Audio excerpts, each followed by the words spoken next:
Hi అండి, అందరికీ నమస్కారం. మరి రేపే మార్గశిర పౌర్ణమి. ఈరోజే శ్రీ దత్తాత్రేయ స్వామి జననం జరిగింది. మరి ఈ దత్తాత్రేయ స్వామి జననం ఎలా జరిగింది అనే ఒక పురాణ కథను మనం ఈ వీడియోలో తెలుసుకుందాం.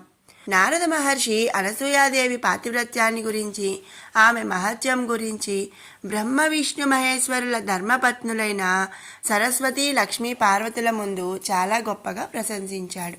లోకంలో ఎవరు గొప్ప పతివ్రత అనే ప్రశ్న లేవనెత్తాడు. త్రిమూర్తుల భార్యల దగ్గరకు గులకరాళ్ల మూట కట్టుకొని విడివిడిగా వెళ్ళి శనగలు ఉడికించి ఇమ్మన్నాడు. వారు వాటిని ఉడికించడంలో విఫలమయ్యారు. చివరగా అనసూయ దగ్గరకు వెళ్ళి రాళ్ళిచ్చి శనగలు వండి ఇమ్మన్నాడు. అనసూయ నవ్వుకొని తన భర్తను తలచి ఆయన కమండలంలోని నీళ్లు పోసి ఉడకపెట్టింది. రాళ్ళు శనగలుగా మారి చక్కగా ఉడికాయి. వాటితో ఆయన ఆకలిని తీర్చింది. ఈ విషయం నారదుడు మరలా వెళ్ళి సరస్వతి లక్ష్మీ పార్వతులకు తెలిపాడు. అనసూయ పాతివ్రత్యాన్ని గొప్పగా పొగిడాడు. అది విన్న ముగ్గురికి అనసూయను పరీక్షించాలని కోరిక కలిగింది.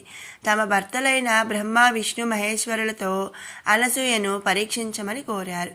అత్రి మహర్షి ఇంటిలో లేని సమయంలో త్రిమూర్తులు ముగ్గురు మారువేషంలో అనసూయ వద్దకు ఆమెను పరీక్షించడానికి వెళ్లారు.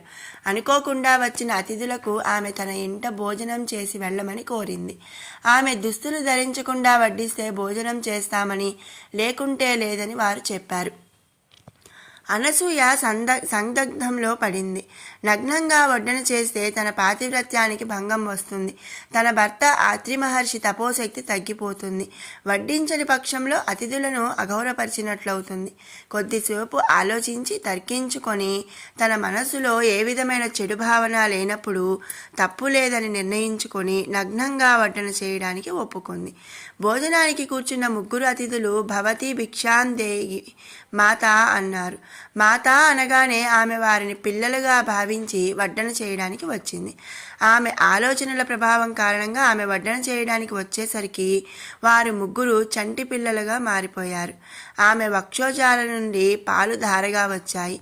ఆమె ముగ్గురికి పాలు పట్టి ఉయ్యాలలో పరుండి పెట్టి నిద్రపుచ్చింది. తరువాత ఇంటికి వచ్చిన భర్త అత్రి మహర్షికి జరిగిందంతా చెప్పింది. ఆయన సంతోషించాడు. నారదుడు జరిగింది చెప్పడంతో సరస్వతి లక్ష్మీ పార్వతులు అత్రి మహాముని ఆశ్రమానికి వచ్చి తమ భర్తలను మామూలు రూపాలతో తిరిగి అప్పగించమని కోరారు. అత్రి మహర్షి తన తపోబలంతో త్రిమూర్తులను స్తుతించాడు. త్రిమూర్తులు నిజరూపాలు ధరించి ఆ దంపతుల ముందు ప్రత్యక్షమయ్యారు. అనసూయ పాతివ్రత్యానికి మెచ్చి వరం కోరుకోమన్నారు. అనసూయ త్రిమూర్తులను వారి వారి అంశలతో తనకు పుత్రులుగా పుట్టాలని కోరింది. కొంతకాలం గడిచిన తరువాత వరప్రభావంతో అనసూయాదేవి తన భర్త అత్రి మహాముని ద్వారా గర్భం ధరించింది. ఆ దంపతులకు బ్రహ్మ తేజస్సుతో రజోగుణం కలిగిన తెల్లని చంద్రుడు జన్మించాడు.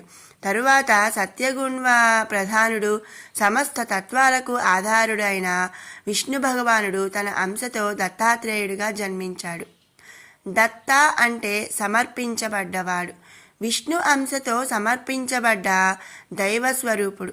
అత్రి మహర్షి పుత్రుడు కాబట్టి ఆత్రేయుడు. అందువలన దత్తాత్రేయుడు అనే పేరు వచ్చింది. శివుడు తన అంశతో ఆమె గర్భంలో ప్రవేశించి తమోగుణంతో నిండిన దూర్వాస మహర్షిగా అవతరించాడు. చంద్రుడు తన చల్లని కిరణాలతో లతల్ని, ఔషధాలని, మానవులను రక్షిస్తూ ఉంటాడు. వైష్ణవాంశలో పుట్టిన దత్తాత్రేయుడు యోగనిష్టాగరిష్ఠుడై సిద్ధశక్తులను సాధించి శిష్యులతో కలిసి అవధూతగా సంచరిస్తూ యోగ మార్గాన్ని ఉపదేశిస్తూ ఉంటాడు.